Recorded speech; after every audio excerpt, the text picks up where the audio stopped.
Hey everyone, welcome back to learning hub. और हम हमारी नेक्स्ट क्लास में आप लोगों के लिए लेकर आई हूँ हमारे एसएससी साइंस पीवाईक्यू से रिलेटेड। ओके, जितने भी हमारे जो अभी एग्ज़ाम्स होने वाले हैं, सीईटी मेंस का एग्ज़ाम है, ग्रुप सी, ग्रुप डी, जो सीईटी के एग्ज़ाम्स रहने वाले हैं, एचएसएससी जो लेती है, उनके अंदर जो साइंस का पोर्शन रहता है और जो क्वेश्चंस प्रीवियस पहले आए हुए हैं, उनमें से मैं आपके लिए कुछ सिलेक्टेड क्वेश्चंस यहाँ पे लेकर आई हूँ।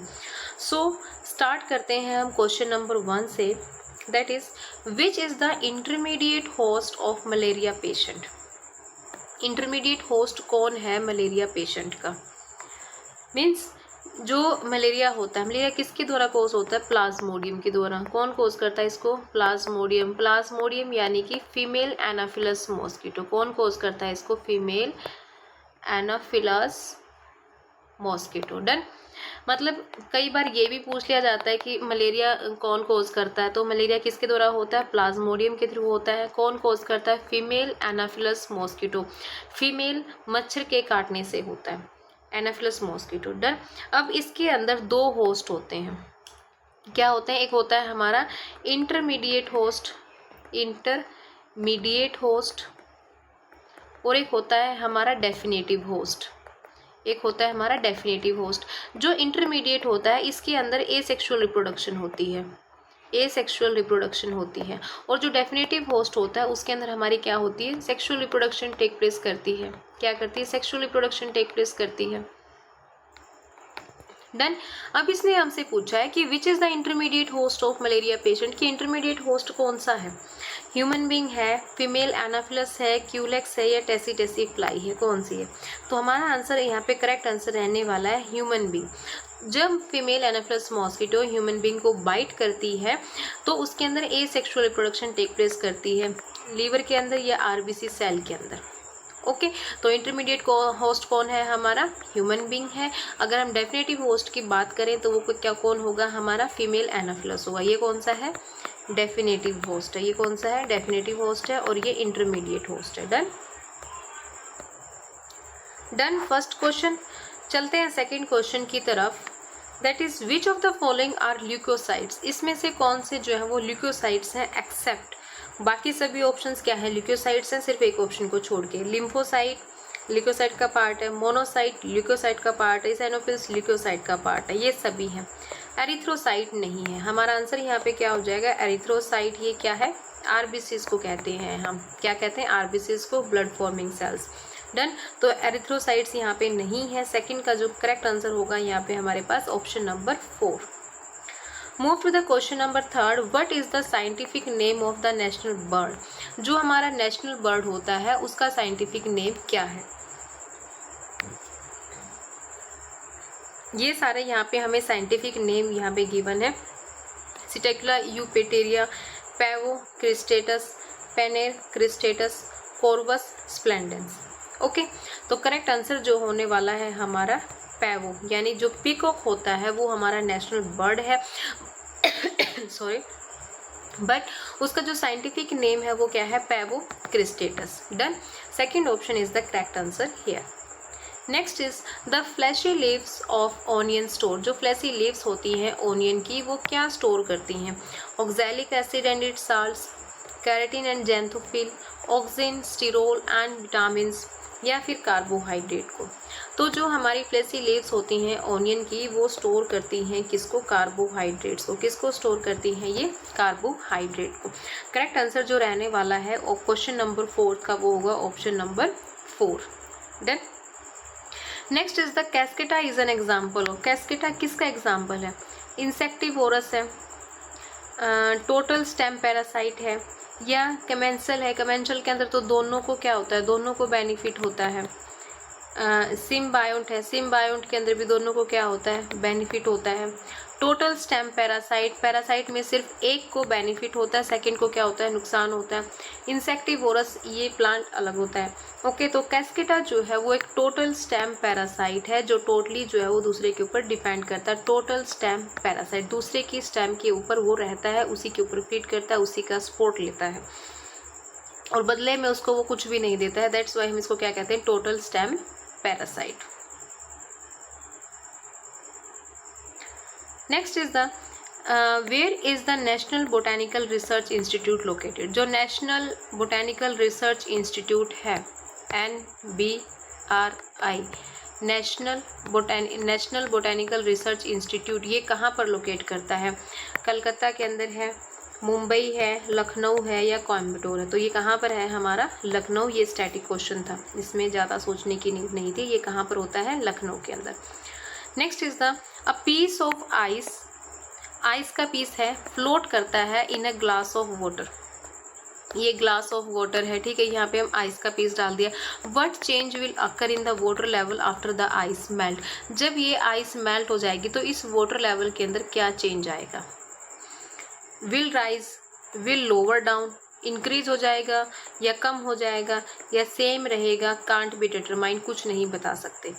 जब हम आइस डाल रहे हैं इसके अंदर, तो ये आइस जो है यहाँ पे अपनी जो स्पेस बनाती है, तो वो स्पेस इक्वल होता है, वो स्पेस इक्वल होता है आइस के वेट जितना। वो स्पेस किसके इक्वल होता है? आइस के वेट जितना। तो जब ये आइस क्या कर जाती है? मेल्ट कर जाती है। तो ये मेल्ट करने के बाद इसी स्पेस को तो कवर करेगी ना, तो इसके अंदर क्या होगा? क्या इंक्रीज होगा? विल लोअर डाउन होगा? क्या होगा? कोई भी चेंज यहाँ पे नहीं आने वाला है, कोई भी चेंज यहाँ पे नहीं आने वाला है, क्योंकि आइस का जो वेट था वो किसके इक्वल था? स्पेस के। जितना इसका वेट था उसने इतना ही स्पेस को क्या किया है? यहाँ से रिप्लेस किया और अपनी जगह यहाँ पे बनाई है। डन। तो यहाँ पे कोई भी चेंजमेंट नहीं होने वाला है, will be the same. Done. ये क्वेश्चन जो है वो इम्पॉर्टेंट है, काफ़ी बार पूछा जाता है। Next is which of the following is called the digestive bag? इसमें से किसको हम डाइजेस्टिव बैग कहते हैं? Golgi body, mitochondria. माइटोकॉन्ड्रिया क्या है? Power house of the cell, power house of cell, जो कि क्या बनाता है? ATP बनाता है। राइबोसोम क्या करता है? प्रोटीन फैक्ट्री, प्रोटीन बनाता है। लाइजोसोम को हम सुसाइडल बैग के नाम से जानते हैं, सुसाइडल बैग हो गया या फिर डाइजेस्टिव बैग हो गया। डन। तो हमें गोल्जी बॉडी जो पैकेजिंग के अंदर हेल्प करता है, पैकेजिंग के अंदर हेल्प करता है। डन। तो करेक्ट आंसर हमें यहाँ से हमारा मिल जाता है लाइजोसोम्स। डाइजेस्टिव बैग को हम क्या कहेंगे? लाइजोसोम्स कहेंगे। इसका सेकेंड नेम सुसाइडल बैग भी है, डाइजेस्टिव बैग भी है। Okay.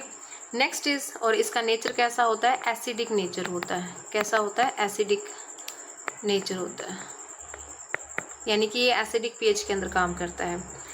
Next is 9th question, the colour of the cow milk. गाय का जो मिल्क होता है स्लाइटली येलो, वो येलो कलर का होता है due to the presence of, उसके अंदर क्या प्रेजेंस होता है? जैंथोफिल। जैंथोफिल क्या है? ये एक येलो पिगमेंट है। जैंथोफिल क्या है? येलो पिगमेंट है। कहाँ प्रेजेंट होता है? प्लांट के अंदर प्रेजेंट होता है। कहाँ देखने को मिलता है हमें? लीफ के अंदर। डन। राइबोफ्लेविन, राइबोफ्लेविन क्या है? Vitamin B12। राइबुलोज, राइबुलोज भी क्या है? एक प्लांट एंजाइम है। ओके। रूबिस्को जिसको हम कहते हैं। केसिन, केसिन भी क्या है? मिल्क प्रोटीन है। केसिन क्या है? ये एक मिल्क प्रोटीन है जो कि हमें क्या मतलब मिल्क को सॉरी यहाँ पे मिल्क आएगा। केसिन क्या है? एक मिल्क प्रोटीन है जो मिल्क को क्या देता है? वाइट कलर देता है। क्या देता है? वाइट कलर देता है। ओके। तो आपको यहाँ पे आंसर मिल गया होगा कि जो कलर होता है काऊ मिल्क का वो स्लाइटली येलो होता है। किसकी प्रेजेंस की वजह से? राइबोफ्लेविन की प्रेजेंस की वजह से। उसके अंदर क्या प्रेजेंट होता है? विटामिन B12, राइबोफ्लेविन प्रेजेंट होता है। देन बाकी सारे ऑप्शंस भी यहाँ पे मैंने आपको बता दिए हैं कि कौन कहाँ पर प्रेजेंट होता है। 10th question, German silver is the alloy of which of the following. जो जर्मन सिल्वर है वो किसका एलॉय है? Silver copper, silver aluminium, copper zinc, निकल, निकल या फिर एल्यूमिनियम।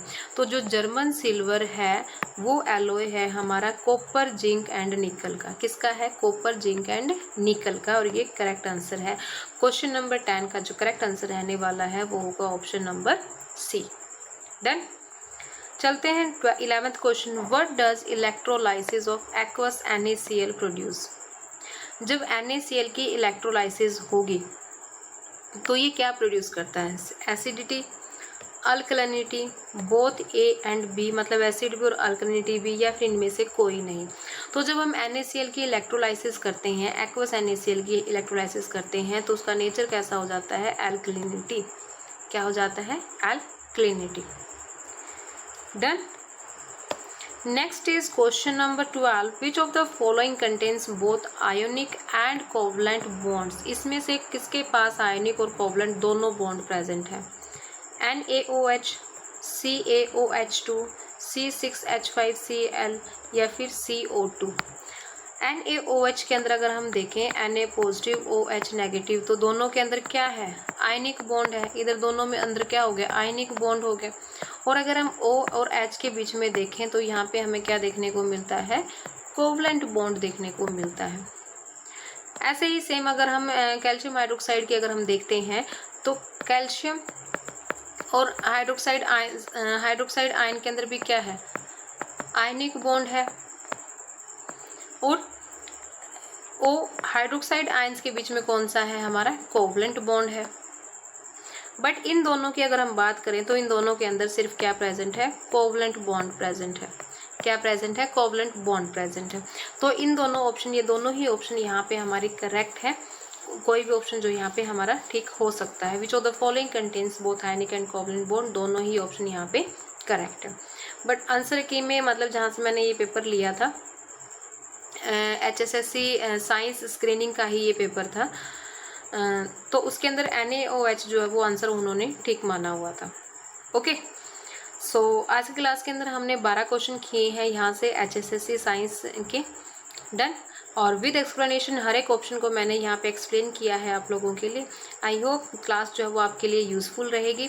और चैनल को सब्सक्राइब करना मत भूलिएगा, क्योंकि यहाँ पे हम HSSC साइंस के क्वेश्चंस जो हैं वो प्रैक्टिस करेंगे। जितने भी PYQ अब तक हुए हैं वो सभी मैं यहाँ पे करवाने वाली हूँ मेरे चैनल के ऊपर। डन। सो चैनल को लाइक कीजिएगा, शेयर कीजिएगा एंड सब्सक्राइब कीजिएगा।